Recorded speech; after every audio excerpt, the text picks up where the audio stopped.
નાગરિક હોય એ વાત હતી મારી કે જે લોકોનો આ દેશની સૌથી મોટો રોગ છે એમને બહુ વેરીફાઈ જો ત્યાં ભૂલ છે તમે આજે એ દિવસે 8 વાગે આવી અને રાત્રે 12 વાગે લોકડાઉનની જાહેરાત કરી દો છો આ બહુ મોટી ગંભીર ક્ષતિ હતી એટલા માટે કે લોકડાઉનને સાચું ઠેરવવા માટે તમે 1000 પ્રયત્નો કરો પણ એક જૂઠાણું સંતાડવા માટે તમારે 100 જૂઠ બોલવા પડે કેમ તમે તમારી ભૂલ સ્વીકારી લો જો અનુભવની વ્યવસ્થા એમની મુશ્કેલીઓ એની તમારી વ્યવસ્થા પાછું નોકરીઓનો પગાર આપવો હવે પગાર આપવાના કારખાનાવાળા ભલે આરોગ્ય હોય હવે લાગી થઈ ગયા છે કે ભલે થાય કે હવે પગાર આપવો પડે છે સમજો સાહેબ આ ગરીબ મજદૂરોને બિચારાઓને પગાર આપવાનો સમય આવ્યો એટલે હવે પાછું મૂકી દીધી 1 મહિનો અહીંયા માર્યા ભૂખે માર્યા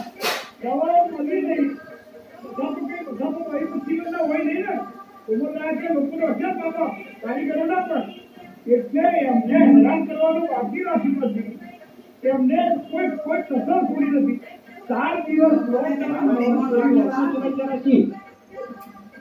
ભારતમાંથી કેટલા મજૂરોને મોકલી દીધા?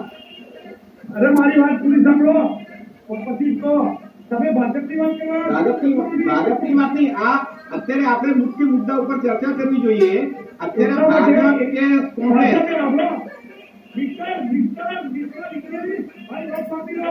કોંગ્રેસ સરકારે કેસ ના મૂકવાની હોય ભારત સરકારે મૂકવાની હોય લોકડાઉન સરકારે કરવાનું હોય તમારું જ્ઞાન વધારવાની વાત નથી અત્યારે આપણે મુદ્દે પરપ્રાંતિયોને કેવી રીતે મદદ કરી શકાય એ મુદ્દા ઉપર ચર્ચા કરીએ તો એનો નિવેડો નીકળે આપણે એના અડધો કલાક આપણો જતો રહ્યો છે અડધા કલાકમાં ક્યાંય ચર્ચા જોવા નથી મળી કે આ પરપ્રાંતિયોને કેવી રીતે આપણે મદદરૂપ થઈ શકીએ તમારી વાત બિલકુલ સાચી છે જયરાજસિંહ એક મહત્વનો મુદ્દો લઈને આવીએ છીએ શું કરીએ કે જેનાથી પરપ્રાંતિયોનું અમારું દૂર દૂર થાય જી જયરાજસિંહ તમારી પાસે પાછા આવીએ છીએ પણ શ્યામ સુંદરજીનો બહુ મહત્વનો પ્રશ્ન છે Jayrajsinh I will be back to you બોલી જાઓ મારી એક વાત થોડી થઈ જવા દો જી એટલે એમને જાહેરાત કરી ત્યારે 4 દિવસ કે 7 દિવસ આપવાની જરૂર હતી કે ભાઈ સૌના જો લોકડાઉન રવિવારથી ચાલુ થાય છે બરાબર તમે દીવા પ્રગટાવવાનું રવિવારની મુદત આપો છો તમે ખાંડી વગાડવાનું રવિવારની મુદત આપો છો તમે હવાઈ જહાજ ઉડાડવાનું ધૂળો વરસાદનું રવિવારની મુદત આપો છો તો આ ગરીબ મજૂરોને કેમ સમય ના આપ્યો એમને કહેવું જોઈએ કે રવિવારથી લોકડાઉન છે અને ચલો પહેલા લોકડાઉન નાખી અને તમે કોરોનાનું શું બગાડી દીધું શું ઉખાડી દીધું મને કહો રોજે રોજ હરીભાઈ બરાબર કહેતા હતા એટલે કમિશનરને રોજ આપણને ઊંધું બનાવવા છે જાહેરમાં જોશું જે મુસ્લિમ બધા આંકડા આપે છે એ શું કરે છે એ તો વેબસાઇટ પર હોય જ છે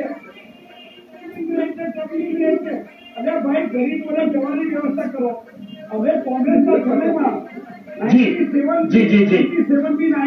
જયરાજસિંહ આગળની વાત આગળ ચલાવીએ એક મહત્વનો મુદ્દો એ આવીને ઉભો રહ્યો છે કે એક બાજુ ઉદ્યોગો શરૂ કરવાની મંજૂરી આપી રહી છે સરકાર જયરાજસિંહ હવે સાંભળી લો જયરાજસિંહ તમને પૂરતું બોલવા દીધું છે પ્લીઝ લિસન ટુ અસ બહુ મહત્વનો મુદ્દો એ છે જયરાજસિંહ કે એક તરફ સરકાર હવે લોકડાઉન કેટલાક વિસ્તારોમાં ખોલી રહી છે કેટલાક વિસ્તારોમાં ઉદ્યોગો ચાલુ કરવાની વાત કરી રહી છે અને બીજી બાજુ લોકોને પોતાના વતન તરફ પરત મોકલી રહી છે હરિભાઈ આ કેટલી અંશે વ્યાજબી છે આ આખી વાત જી હરિભાઈ સુભાષભાઈ મને એવું લાગે છે કે સરકાર દિશાહીન પણ પેલું છે કે બિલ્ડિંગ બગાડવાનું તો ચાલુ રાખે જી બીજું જે આપણે જેમને મોકલવામાં આવી રહ્યા છે એમના પ્રાંતમાં મોકલવામાં આવી રહ્યા છે વતનમાં મોકલવામાં આવી રહ્યા છે એ બધામાંથી ઘણા બધા છે ને કોરોના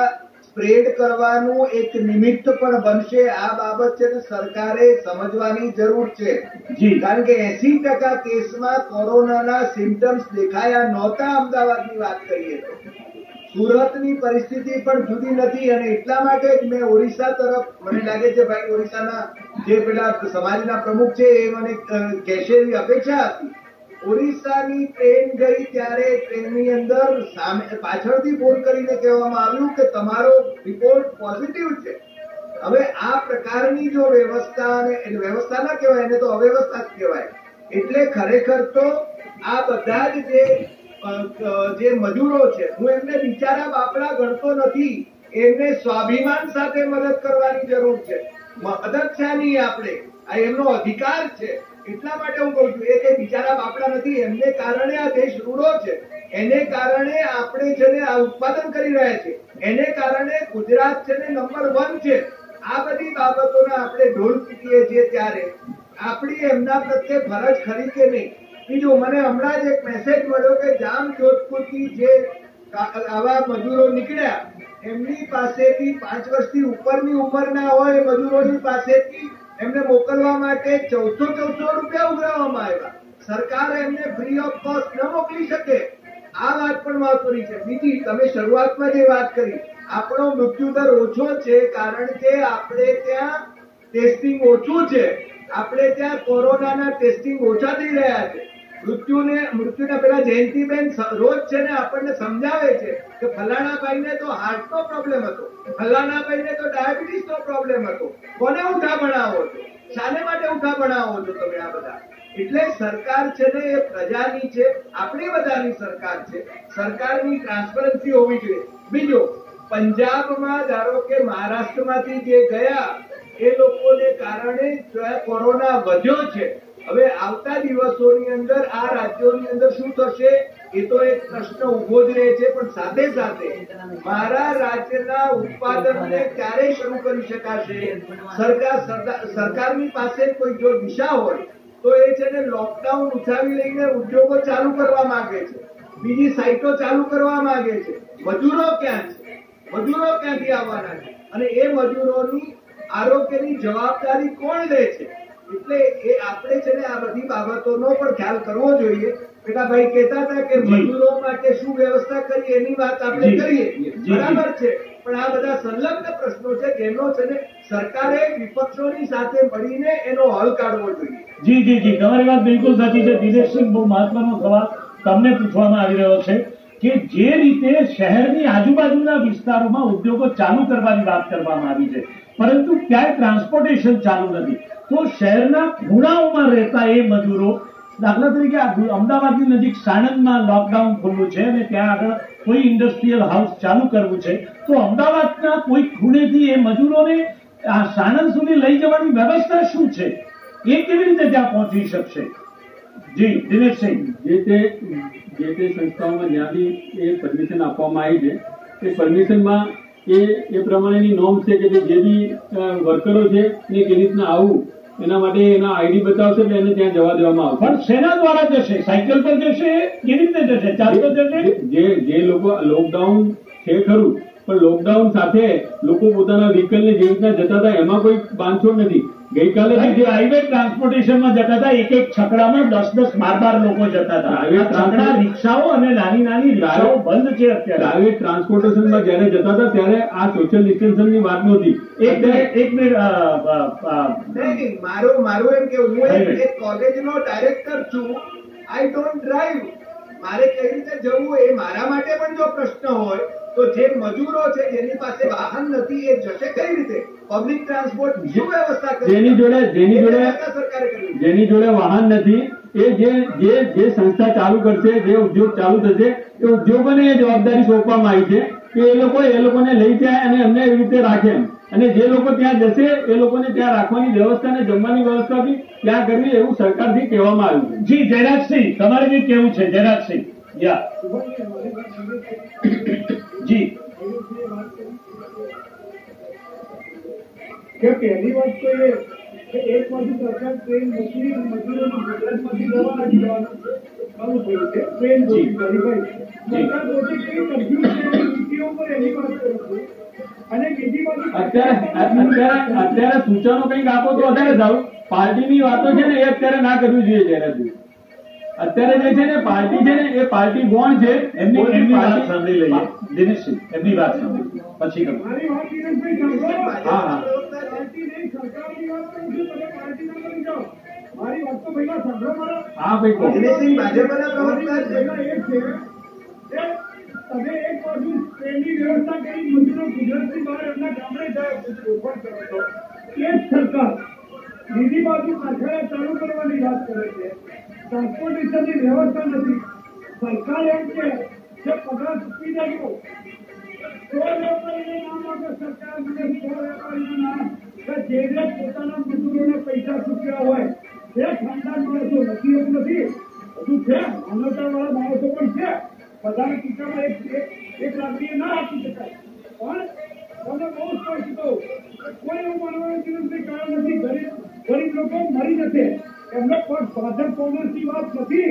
અત્યારે સરકાર અને વિપક્ષના સૂચનો લેવાના જે સરેરાશ લઘુત્તમ જે સારામાં સારા કામો હોય એ સ્વીકારવા પડે. તમે ભાડું ન લેવાય તો ના લેવાય. 1979 અંદર લેબર લો કર્યો છે, કાયદો કર્યો છે.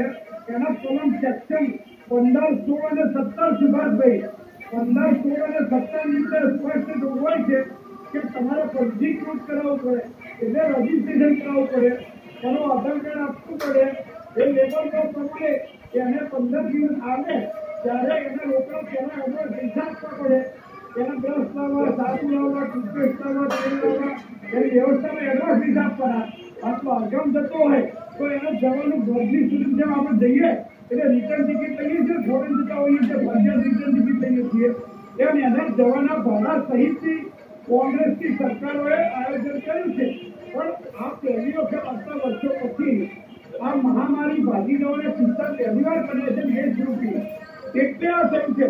જો તમને કહું, હું જીએસટી ના માધ્યમથી એક વાત કહી દઉં, જો આ મહામારી છે ને આખા દુનિયામાં હરીફાઈ ના હોત, આખી દુનિયાની અંદર મહામારી ના હોત તો આ બધા ઉદ્યોગપતિઓ, આ બધા ક્રિકેટરો, આ બધા સેલિબ્રિટી આ દેશ છોડી ભાગી ગયા હોત. આપણને લોકોને તરફતા મૂકી અને પરદેશ જતા રહ્યા એવી સલામતી માટે. આ તો જવા એવું નથી. એટલે આપણા પણ એ જ કે આપણા બીજા રાજ્યના કોઈ રાજ્યના નહીં. જી. ઉપર આપણી ખબર છે. જી જયરાજસિંહ. સાચવવા જોઈએ, એમને સાચવવા જોઈએ જી. મજૂરોને. જી. અને બીજું કહું, એક વાર મજૂર જાય ને સોનાની થાળી માં એને ધક્કા આપો ને તો એની માં સાંભળે, એનું બાળક સાંભળે, એની પત્ની સાંભળે. એને અત્યારે સોનાની થાળી તો ધક્કા તૈયાર નથી. પરપ્રાંતિ કારણ તેના મનની અંદર ગંભીર સુપારી બેસી ગઈ છે કે મારે ઘેર જવું છે, ઘેર જવું છે, ઘેર જવું છે. જી વાત બિલકુલ સાચી છે જયરાજસિંહ. જયરાજસિંહ તમારી વાત બિલકુલ 100% સાચી છે. હરિભાઈ તમને એક ભૂતકાળમાં લઈ જાઉં, એક યાદ કરાવું. 1916, 17, 18 અમદાવાદમાં પ્લેગની મહામારી ફાટી નીકળી હતી.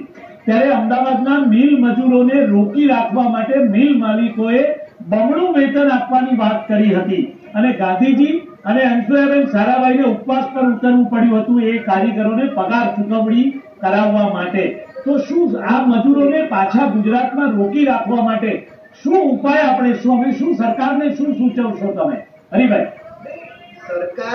સરકારે એમની વ્યવસ્થા સઘળી વ્યવસ્થા કરવી જોઈએ. મેં હમણાં જામ જોધપુરનો પેલો દાખલો આપ્યો કે મજૂરોને જવા માટે 1400 રૂપિયા એમની પાસેથી ઉઘરાવવામાં આવે, એને બદલે સરકારે વ્યવસ્થા કરવી જોઈએ. અને સરકાર કોઈ ઉપકાર નથી કરતી. બાંધકામ મજૂરોના મને લાગે છે 50,000 કરોડ રૂપિયા સરકારની પાસે જમા પડેલા છે. એ છે ને એમના કલ્યાણ માટે વાપરવાના છે, એ વાપરતી નથી. એટલે સરકારે તો ખરેખર છે ને મજૂરોનું શોષણ કરવામાં જે શોષકો છે બીજા એમની સાથે સહભાગી છે. એટલે મજૂરો કોઈ બિચારા બાપડા નથી. ટાટા અને બિરલા અને બાકીના બધા ઉદ્યોગપતિઓને તમે છે ને એક બેટ ઉપર જઈને મૂક્યા હો તો એ કોઈ ઉત્પાદન નહીં કરી શકે. આમના થકી જ ઉત્પાદન થઈ રહ્યું છે. અને તમે જે અમદાવાદનું ઉદાહરણ આપ્યું એ મજૂર મહાજનની જે એ વખતની ઉજ્જવળ પરંપરા હતી, અત્યારનું મજૂર મહાજન નહીં પણ એ વખતની જે ઉજ્જવળ પરંપરા હતી એ પરંપરા કમસે કમ આપણા દેશમાં આજે સ્થાપિત થાય તો મજૂરોનું અને માલિકો બંનેનું કલ્યાણ થાય. અધરવાઇઝ આપણી ઇકોનોમી છે ને ખાડે જવાની. જી વાત તમારી બિલકુલ સાચી છે. દિનેશસિંહ, તમારું શું સૂચન છે? આ પરિસ્થિતિમાં મજૂરોને રોકી શકાય ખરા કે નહીં? અત્યારે હાલ જે આપણે જે પરપ્રાંતિયોની પીડા માટેનો જે વિષય છે, આપણે જે ચર્ચાઓ ચાલી, બધી ચર્ચાઓ ઇર્દ ગિર્દ ચાલી, બીજી સરકારનો વિરોધ ના છે. ખરેખર પરિસ્થિતિ એવી છે કે પરપ્રાંતિયોને જે પીડા છે એના વિશે જે ચર્ચા ચાલી હતી એ ચર્ચા ચાલી નથી. પરપ્રાંતિયોની અત્યારે પરિસ્થિતિ એવી છે કે એક વાર એને મહિનાનો જયારે પગાર મળે પછી એનો કામ આગળ વધે. અત્યારે મહિનાનો પગાર મળવાનો દિવસ છે, એ લોકો બહાર જાય છે, એ જે વાત છે વાત વ્યાજબી છે. પણ અત્યારે હાલ જે પરિસ્થિતિઓ છે એમને કેવી રીતના અહીં રાખવા, કારણ કે સરકારે જે ધંધા રોજગાર તો ચાલુ કરવાના જ છે અને વેપારીએ બી આ થોડું પોઝિટિવ વિચારીને અને આ લોકોને અહીં ગમે તે રીતે જે આપણે પહેલા જે ભૂતકાળની જે વાત કરી કે લોકોને બમણો પગાર આપવામાં આવ્યો અને એવી કોઈ બી એક સારી એક નીતિ લઈને અને આપણે લોકો જોડે પરપ્રાંતિયો જોડે જવું જોઈએ અને એમને સમજાવવા જોઈએ. વાત તમારી બિલકુલ સાચી છે. શ્યામસુંદરસિંહ, તમારી શું સૂચન છે? સરકારને તમે શું સૂચન કરશો અત્યારે? અભિનંદન આપું કે એમના જે બૌદ્ધિક વિચારો છે ખરેખર સરકાર અને સમાજને લાગતા છે. એમને હું સલામ કરું છું. અને જે હાલના જે મુખ્ય વિષય આવ્યો છે કે આપણે સૂચનો શું છે, આપણે કેવી રીતે એને દૂર કરી શકાય. દરેક જગ્યાએ થતી હોય છે. બરાબર, આજે આ પરિસ્થિતિ ગુજરાતમાં જ નથી, આખા ભારતમાં છે, બધે બધું ફસાય. એટલે કરવું શું? એમને મોકલી દેવાયું છે. હરિભાઈએ કીધું કે પંજાબમાં અને ઓડિશીમાં અહીંથી મોકલ્યા, ત્યાં પોઝિટિવ નીકળ્યા. હવે અહીંથી જાય ને ત્યાં પોઝિટિવ નીકળે, મોકલી દેવાય નથી. અહીં કેવી રીતે રાખવા? તો અહીં કેવી રીતે રાખવા માટે સરકારે શું કરવું જોઈએ કે દરેક પોલીસ સ્ટેશન વિસ્તારમાં પોકેટ એરિયા બનાવવો જોઈએ. એ ઓળખવો જોઈએ કે ભાઈ મારા આ પોકેટ એરિયામાં આટલા લેબર રહે છે, મજદૂર વર્ગ રહે છે, પરપ્રાંતિ વર્ગ રહે છે, જે ભૂખ્યો છે, ત્યાં એમના માટે ભોજનની વ્યવસ્થા કરવામાં આવે. માન્યા કે સરકાર પાસે આટલા રસોડા શરૂ કરવા માટે માણસો નથી. અને હું એક ઉદાહરણ આપું. અત્યારે અમારા સંગઠનના પ્રદેશ અધ્યક્ષ છે મહેશી કુશવાહે 35 લાખ રૂપિયાનો ખર્ચો ભોજન માટે કર્યા. નાના લોકો જયારે 50 માણસનું જમવાનું જતા, ગુજરાત છે, ગુજરાત એટલે સેવાવાળી ધરતી છે, અહીં 50-100 માણસનું જમવા જતો હતો ને ત્યારે એ વ્યક્તિને લાગતો હતો હું સેવા કરવા છું એટલે રણ જીતી આવ્યા છે. એવા લોકો પણ છે. તો સરકારે પોતાનો અનાજનો જે ભંડાર છે છોડી દેવો જોઈએ. પોતાના પોકેટ એરિયામાં જ્યાં મજદૂરો રહેતા હોય છે એમને જમવા માટે પ્રાથમિકતા શું છે? પેટ ભરવું જોઈએ. અત્યારે આપણે ટીવી જોઈએ છે ત્યારે શું છે સાહેબ, અમને શું છે જમવાનું નથી, 4 દિવસથી જમ્યું નથી. તો જો એ વિસ્તારોમાં જમવાનું એમને મળી જાય ને તો આ લોકોને હજુ આ મજદૂર વર્ગ રોકાવા તૈયાર છે. અત્યારે કીધું હરીભાઈએ કે ત્યાં પોઝિટિવ કેસો મળ્યા તો અહીંથી જશે, એ પણ ક્યાંય ઉત્તર પ્રદેશમાં જશે, બિહારમાં જશે અથવા અન્ય પ્રાંતોમાં જશે, ત્યાં બીમારી ફેરશે. એના કરતા બીમારીનું સંક્રમણ ન વધે અહીં રાખીને કેવી રીતે શરૂ કરાય? સાથે જયારે મોકલવાની વાત છે તો હું ખરેખર અત્યારે પરમ દિવસ સુધી હું પોતે વિરોધમાં હતો કે ભાઈ સરકાર શું કરી રહી છે, આ લોકો જતા નથી. પણ મને કહેતા ખૂબ આનંદ થાય છે કે 2 દિવસથી કલેક્ટર કચેરી હતો અને કાલે અહીંથી જે 2 ટ્રેનો મોકલવામાં આવી કાનપુર માટે અને આગ્રા માટે, અને આજે 2 ટ્રેનો છે બિહાર માટે અને રાત્રે 1:30 વાગે જોધપુર માટે. બધાએ પૈસા ચૂકવીને એની વાત કહું છું. કાલના જે વાત આવી તો માત્ર 250 રૂપિયા લીધા અને સેવાભાવી સંસ્થા કરી. ઠીક છે, હું માનું છું સરકારે આપવા જોઈએ. બહુ હરિભાઈએ પણ સારું કીધું, જયરાજજીએ પણ સારું મફત પ્રવાસ કરાવવો જોઈએ, વિચારવું જોઈએ, 100% વિચારવું જોઈએ. પણ તેમ છતાં અહીં 50%માં એ મળ્યું. અત્યારે પરિસ્થિતિ કેવી છે કે એની પાસે પૈસા નથી પણ એને પોતાના વતન જવું છે, 500 રૂપિયા 1000 રૂપિયા 10% વ્યાજે લઈને જવા માટે તૈયાર છે. બરોબર, એટલી વિકટ પરિસ્થિતિમાં એને રોકવું એ ખૂબ અગત્યનું છે. એ કરવું જોઈએ. સાથે સાથે અહીં જે રાશન વિતરણ જે થઈ રહ્યું છે, બરોબર, રાશન વિતરણમાં આપણે જાણે અમુક જગ્યાએ ફેલ લઈ રહ્યા. કેમ? આપણી પાસે એવી સિસ્ટમ નથી કે ભાઈ દરેક વ્યક્તિ પાસે પહોંચી શકીને રાશન મળે. તો એક એવું માઇક્રો પ્લાનિંગ કરવું જોઈએ કે જે જગ્યાએ આપણા મજૂરો રહે છે એમની પાસે રાશન કાર્ડ હોય કે રાશન કાર્ડ ના હોય એમને ત્યાં રાશન મળી જાય. બરોબર. નંબર 2, જે ખાડાની જેમ દિલ્હી સરકારે કર્યું કે ભાઈ એમને અપીલ કરી કે તમારા ઘરમાં એક ભાડુઆત રહેતો હોય ને તો તમે એનું ભાડું માફ કરી દો. બરોબર. તો આ જે મજૂરો રહે છે પતરાવાળા મકાનમાં, એક મકાનની અંદર 4 રહેતા હોય છે, આજે એમને પગાર નથી મળ્યો, તો સરકારે પણ એવો આદેશ કરવો જોઈએ કે આવા જે ભાડુઆત છે, મજૂરો છે, એમના ભાડા માફ કરવામાં આવે. તો આ ખરેખર આ સેવા છે. આપણા ચર્ચાનો મુદ્દો આ થવો જોઈએ. જે વાત તમારી બિલકુલ સાચી છે. જયરાજજી, તમારી પાસે આવું એ પહેલા હરિભાઈનું સૂચન છે. હરિભાઈ, તમારે શું કહેવું છે? એક જ મુદ્દો છે. દિનેશસિંહની વાત હું સાંભળતો હતો ત્યારે મને છે ને એ પોઝિટિવ જે આખી વાત કરી રહ્યા હતા એમાં એક ઉમેરણ કરવાનું મન થયું. આપણે ત્યાં ભૂકંપ જયારે આવ્યો ત્યારે સરકારે છે ને બિલ્ડિંગોમાં બધાની રહેવાની વ્યવસ્થા કરી હતી. આજે પણ સરકારે કરી શકે એમ છે આ મજૂરોને માટે.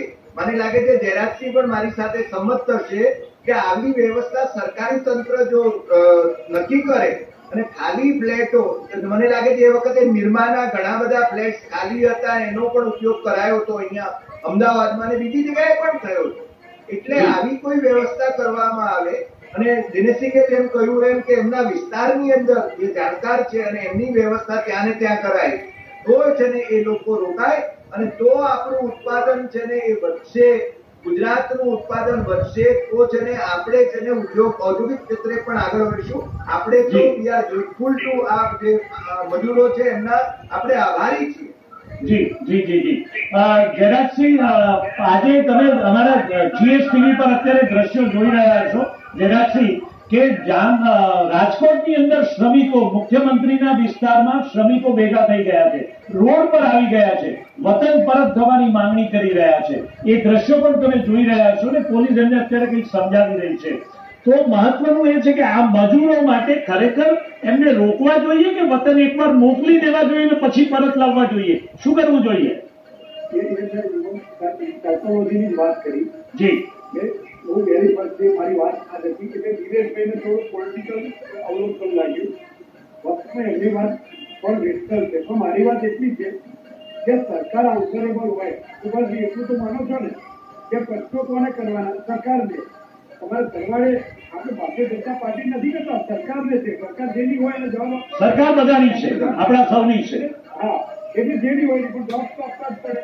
હવે સવાલ એ છે કે આ દ્રશ્યો જયારે લોકડાઉન કર્યું ત્યારે પણ હતા, એના પછી એક અફવા ફેલાઈ ત્યારે પણ હતા અને આજે પણ છે અને હજુ રોકશે તો કાલે પણ થવાના છે. એક વાર મનમાં બેસી ગયું, મેં કહ્યું કે મારો પોતાનો અનુભવ છે, તમે ફૂલ ફેસિલિટી આપી છે અમારા ત્યાં, બરાબર સમજો. મારી સોસાયટીમાં 40 જણા રહે છે, 40 માળી છે, એમના પરિવાર સાથે 40 પરિવારો છે ઉત્તર પ્રદેશ અને બિહારના. એમને કોઈ તકલીફ નથી.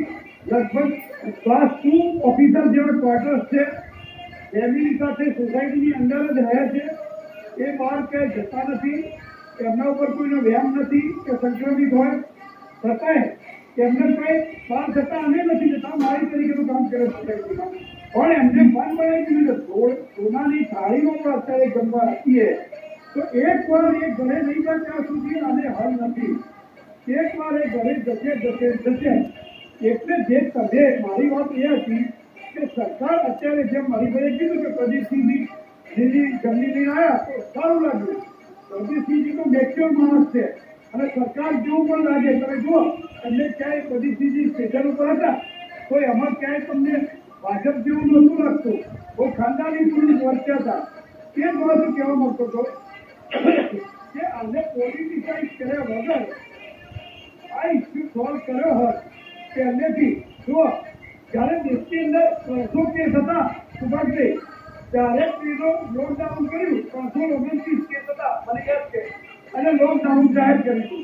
તો 329 કેસમાં અત્યારે જે મજૂરો હરીફી જે શંકા વ્યક્ત કરી કે સંક્રમિત થયા પછી જશે, તો એ વખતે કોઈ સંક્રમિત નહોતું, એ વખતે તો થયા જ હતા. તો એ વખતે નથી જવા દીધા. એ માનનીય પ્રધાનમંત્રીની અને ભારત સરકારની પહેલા લોકડાઉન નાખી કરેલી ભૂલ છે. તેના કારણે જમવાની પણ વ્યવસ્થા કરવી પડી, બીજી બધી અગવડતાઓ ઊભી થઈ, તેનો મોકલવી પડી, પોલીસની કામગીરી વધી, લોકોના ઉપર ઝંડા ઉગાડવા પડ્યા, અલમો ફેંકવી પડી.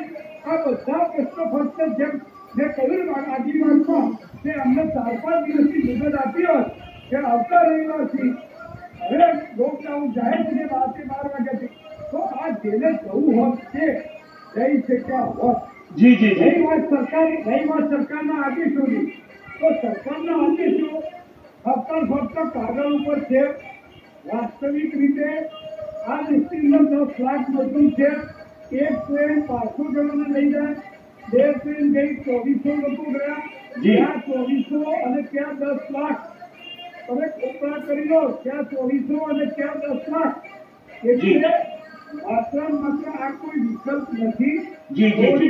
દ્રષ્ટિ રાખી અંદર ઘરે જવું હોય તો ચેકિંગ કરો, કારણ કે હજુ ગામડામાં પ્રવેશો નથી તો ગામડા સલામત રહેવું આપણે ઈચ્છીએ છીએ. જી જયરાજસિંહ, તમારી વાત બિલકુલ સાચી છે, તમારી વાત બિલકુલ સાચી છે. છેલ્લું એક દિનેશસિંહને આપી દઈએ.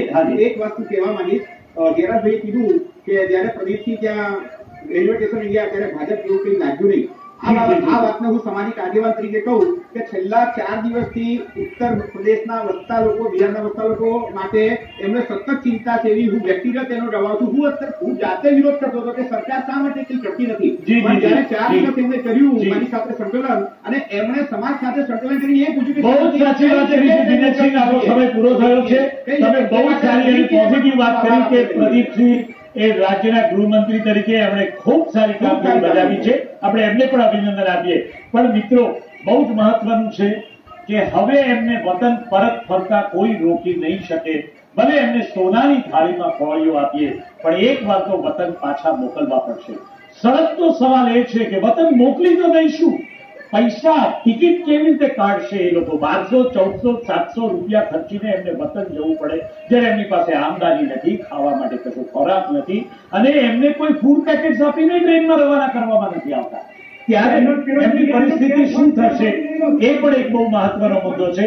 અને આ સાથે સાથે તેઓ વતનમાં જઈને પાછા ક્યારે આવશે? ગુજરાતના ઉદ્યોગો ક્યારે ફરી શરૂ કરી શકાશે? ગુજરાતની એસ્ટેટ, ગુજરાતના સ્મોલ સ્કેલ અને ગુજરાતનું big scale industry, unorganised sector ફરી બેઠું ક્યારે થશે? એ બહુ જ મોટો મુદ્દો છે આપણે માટે. અને ભારત સરકારની રાહ જોવાઈ રહી છે કે ક્યારે આર્થિક પેકેજીસ તેઓ જાહેર કરે. મિત્રો, તમે સૌ અમારી આ ચર્ચામાં જોડાયા, આપ સૌનો ખૂબ ખૂબ આભાર. અને જીએસટીવી આવા જ અનેક પ્રશ્નો લઈને તમારી સમક્ષ સતત આવતું રહેશે. પણ યાદ રાખજો મિત્રો, તમારી પડોશમાં કોઈ ભૂખ્યું હોય તો એની થોડીક દરકાર કરજો, કારણ કે એ શ્રમિક નથી, એ મજૂર નથી, આપણો ભાઈ છે, હમ વતન છે. જોતા રહો જીએસટી.